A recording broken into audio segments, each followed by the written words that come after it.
화제가 된 사건 사고 소식 짚어보는 아침의 이슈 시간입니다. 네, 전혁집 변호사와 함께합니다. 안녕하세요. 네. 음주 뺑소니 혐의로 재판에 넘겨진 가수 김호중 씨가 네. 실형을 받았습니다. 네네. 1심에서 2년 6개월 선고받았고요. 재판부에서 왜 이런 결정 내렸을까요?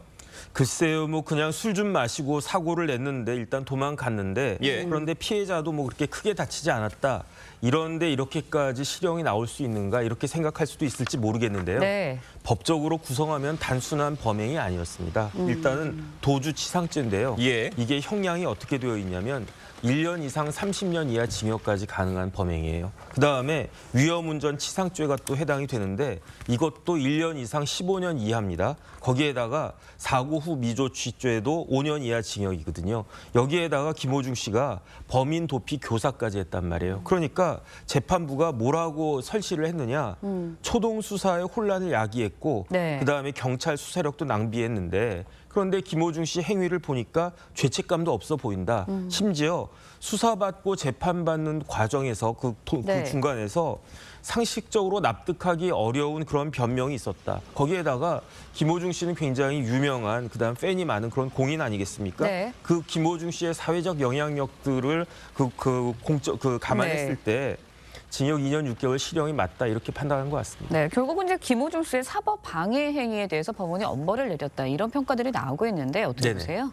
일단은 범인 도피 교사였잖아요. 자기보다 힘이 약한 그런 매니저한테 대신 내 죄를 좀 예.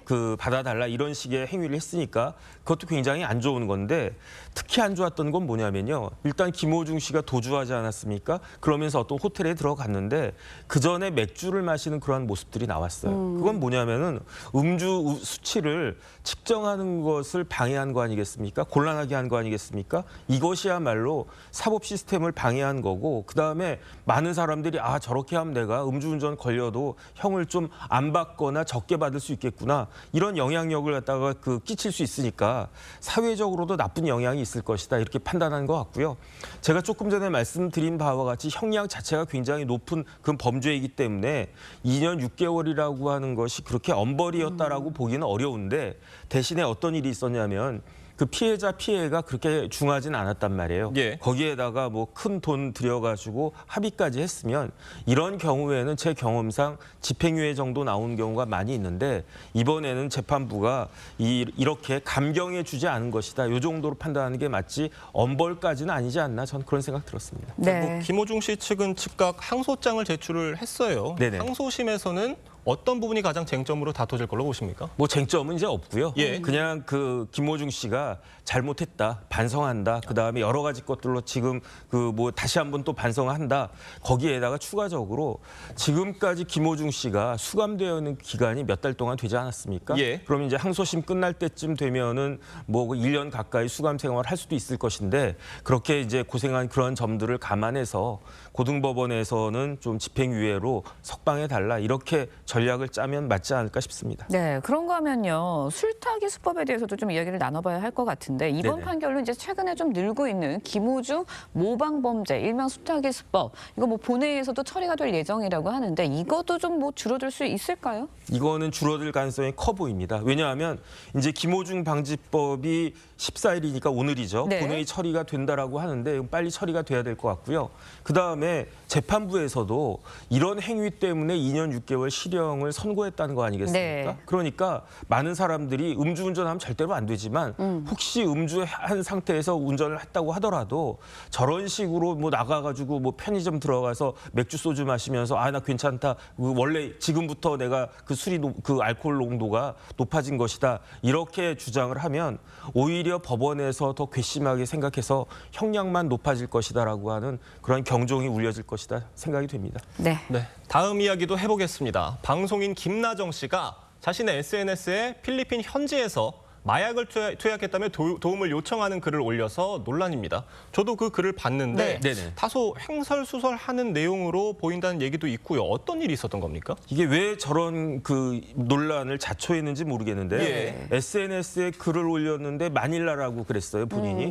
마닐라면 우리나라 한 4시간이면 가지 않습니까? 네. 그 호텔에서 마약을 했다라고 스스로 이야기를 하고 있어요. 그다음에 사람들이 다 나를 촬영하고 있다. 뭐 길거리 가면 누구도 촬영하고 호텔에 있는 직원들도 나를 촬영하고 촬영하고 있고 뭐 그런 약간 뭐 피해망상적인 그러한 글도 있었고 심지어 그 필리핀에 있으니까 한국에 돌아와야 되지 않겠습니까? 예. 그래서 비행기를 타려고 했는데 갑자기 무서워가지고 캐리어 같은 그런 짐들을 모두 버린 채 비행기 타지 않았다. 그다음에 나는 비행기 타면 죽는다. 심지어 마닐라 호텔에 있는데 생명의 위협도 있고 택시를 타도 죽을 것 같고 비행기 타도 죽을 것 같다. 네. 이런 식의 이야기를 하니까 과연 정상적인 상황에서 저런 글을 올렸을까? 진짜 김나정 씨가 주장하는 것처럼 예. 그런 마약을 투약한 것이 아닌가? 이런 의심이 갈 수밖에 없는 상황이 아닌가 싶습니다. 네, 진짜 석연치 않은 점들이 한두 가지가 아닌데 일단은 경찰이 김나정 씨의 마약 투약 혐의를 조사할 예정이라고 합니다. 그런데 김나정 씨가 필리핀에서 마약을 투약한 거잖아요. 네네. 그러니까 우리나라가 아닌 외국에서 투약을 한 건데 네. 우리나라 법에 적용을 받을 수 있는 건가요? 그 우리나라 형법을 보면요. 네. 속지주의가 있어요. 그러니까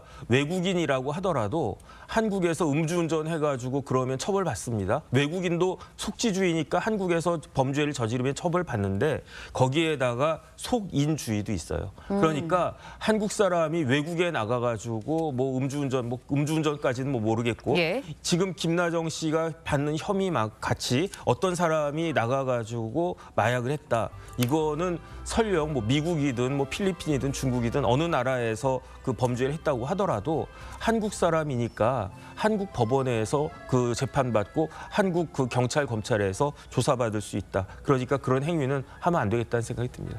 네. 그렇게 된다면 필리핀 수사당국에서도 김나정 씨 마약 투약 의혹을 수사할 가능성도 있는 건가요? 그 필리핀에서도 수사받을 수 있을 텐데 예. 그런데 일단은 김나정 씨가 귀국을 했다라고 하니까 그러니까 뭐 필리핀에서 그렇게까지 하진 않을 것 같은데 어쨌든 한국의 경찰과 검찰에서 수사받고 만약에 혐의가 있다라고 하면 한국 법원에서 형사처벌 받지 않을까 그런 생각이 듭니다. 네, 알겠습니다. 이번에는 좀 동덕여대 이야기도 짚어보도록 할게요. 최근 동덕여대가 이제 남녀공학 전환을 논의했다는 사실이 알려지는데 재학생들이 거세게 반대를 하고 나서고 있습니다. 현재 뭐 학교 측, 재학생들 입장 굉장히 첨예하게 부닥치고 있거든요. 네네. 어떻게 상황이 전개되고 있는 거예요? 그러니까 이제 동덕여대가 여대 아니겠습니까? 예. 여대인데 남녀공학과 관련한 그 문제가 있는 것 같아요. 그래서 총학생회 측에서는 아니 내가 일부러 여대이기 때문에 동덕여대 들어왔는데 이거를 남녀공학으로 바꾸면 그거는 내 의사와 반하는 것이 아니냐. 만약에 동덕여대가 그냥 동덕대학교라고 했으면 나 입학하지 않았을 것이다. 이렇게 생각한 학생들도 있을 수 있는 것 같아요. 그렇기 때문에 이 남녀공학 전환을 철회하고 그다음에 이참에 총장까지도 직선제하자 이런 주장이고요. 예. 그다음에 그 동덕여대 총장은 인정은 했어요. 뭘 인정을 했느냐. 남녀공학 전환을 논의하는 것은 맞다. 그런데 결정된 건 아니고 논의한 것이다. 대학 비전 혁신 추진단에서 안건으로 올라가 있어서 한번 지금 여러 가지 대학 사정이 어렵지 않습니까? 그렇죠. 그러니까 타개책 중에 하나로 공학 전환 논의하는 건 맞는데 의견이 수렴이 되면은 이제 학생들로부터도 의견 수렴 절차를 거칠 예정이었다. 그런데 지금부터 이렇게 강하게 그 나오는 것은 이건 맞지 않다. 이런 입장인 것 같습니다. 네. 네, 뭐 다른 여대 총학생회에서도 동덕여대 학생회랑 연대하겠다고 하면서 뭐 주변으로 좀 번지는 그런 상황인 것 같고요. 네네. 말씀해 주셨던 것처럼 학교 측이 학생들의 의견을 듣는 절차가 좀 부족했다. 이건 인정을 한 상황인가요? 그거는 좀 그 미숙했던 예. 절차적인 문제에서 조금 미숙했던 건 맞는 것 같은데 그런데 중요한 건 뭐냐면요. 시대가 바뀌었잖아요. 옛날에는요. 육군사관학교, 해군 공군사관학교에 여자 생도들 받지 않았습니다. 그런데 지금은 여자 생도들도 있지 않습니까? 예. 그다음에 일부 여대들이 또 남녀공학으로 전환된 그런 측면도 있고요. 그다음 옛날처럼 뭐 여자들은 뭐 집에만 있고 이런 세대는 전혀 아니기 때문에 그다음 더 중요한 건 뭐냐면요. 지금 학교 상황 자체가 180도로 바뀌었잖아요. 저희 때는 학생들은 많은데 들어갈 대학이 없어가지고 경쟁률이 치열했었는데 지금은 학교는 많은데 학생 수가 급감해서 학교 자체가 존속할 수 있느냐 그 문제가 되는데 이번에도 그 동덕여대 관련해가지고 어떤 구호가 있냐면은 소멸할지언정 개방하지 않는다. 그러니까 차라리 남녀공학이 될 바에는 동덕여대 자체가 없어지는 게 낫겠다 이런 주장이라고 하는데 과연 동덕여대 모든 구성원들이 그 주장에 동의할 것인가? 전 그 부분에 대해서는 좀 의문이 있다라는 생각이 듭니다. 네. 네, 정혁진 변호사님께서 개인 의견 잘 말씀을 해주셨고요. 학생들과 대학 측이 이 문제를 어떻게 풀어나갈지 잘 지켜봐야 될 것 같습니다. 오늘 말씀은 여기까지 듣겠습니다. 감사합니다. 맞습니다.